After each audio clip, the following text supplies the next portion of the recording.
পৃথিবীতে কিছু মানুষ আছে যাদের ভুল করতে নেই, কেননা তাদেরকে মানুষ সুপারম্যান না ভাবলেও সুপার হিউম্যান ভেবে থাকেন। শিক্ষক হচ্ছে তেমনই একটা জাতি। শিক্ষকের ভুল আছে, কোনো ছাত্র এটা বিশ্বাস করতে চায় না। আমরা একটা সময় বিশ্বাস করিনি যে শিক্ষক ভুল বলে বা ভুল করতে পারে, কিন্তু শিক্ষক তো মানুষ, তাই দোষে গুণে মানুষ। সে ভুল ত্রুটির ঊর্ধ্বে নয়। ভুলের জন্য তাকে হেনস্থা করা সমগ্র শিক্ষক জাতিকে হেনস্থা করার শামিল।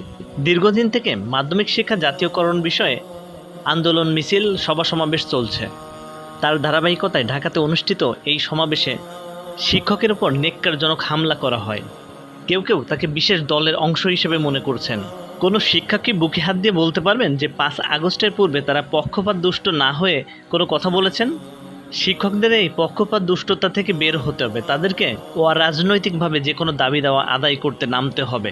ক্ষমতায় থাকা ব্যক্তির নামে ছাপায় না গিয়ে রাষ্ট্রের কাছে, সরকারের কাছে আপনি আপনার নৈতিক যৌক্তিক দাবি উপস্থাপন করবেন।